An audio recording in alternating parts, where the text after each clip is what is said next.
haddii aad fiiriso xiriir kubadda cagta ani ma dhahay Cabdiqani oo kaliya laakiin haddii aad fiiriso xiriir kubadda cagta meel u fiyow ma laha haddaa fiiriso dhinaca garsoorka cilada ugu badanaa ka jirta haddana waxba lagama sheego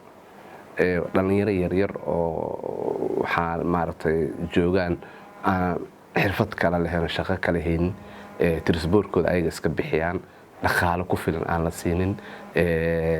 ciyaar markuu qabtane inuusan qabanaa laga yaabo bisha dhan wax ciyaar hadduu qabtana $20 la siiyaa hadda waxaa $30 hadda looga dhigay marka nin ciyaaryahan camal u tababaranayo subax garsoorka ogta subax kasto tababaroo sameeya gurigiisa ilaa garoonka uu yimaada transportation ku baxo nolol kale u baahan yahay ka soo qababo in bishii oo 4 ciyaar qabtay oo min $30 waa $120 $120 transportation ka dhigtaa wuxuu ka dhigtaa maxaa la sheeg nolol ma caafimaad ka dhigtaa ninkaas waxa lagu leeyahay marka ciyaaraha garsooro qaladka oo gala anagana kula dagaalayna hadaan nahay gudoomiyaasha oo qayaan waa qalad waa aan leenahay asiga noloshiisa qaladku maaragtay ka sameysanta wax daryeel aan haysan ka soo gudub waxa imaanay ciyaartooydi way wada cabanayaan meel u cawdaan ma haystaan urur ciyaartooy jiro qaabka u shaqeeyo ani kaliya waxa arkaa marka congress jiro in codka wax ka bixiyo laakiin shaqo kale oo qabto ma arkin tusaale ahaan aniga gudoomiyaha ciyaarahan heshiis la galay heshiiska aan la galay yaa la rabaa inuu daba galo hadii aan ciyaarahanka aan ku xadgudbo xago u dacwoona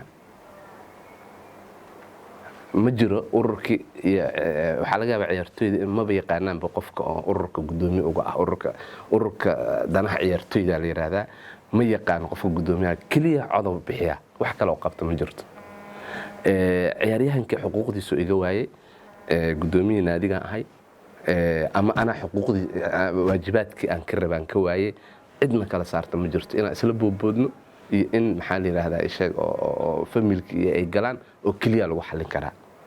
haddii laakiin oo ururka shaqeyn lahaa ciyaaryahanka ururka u dacwoodo ururka naadiga u dacwoodo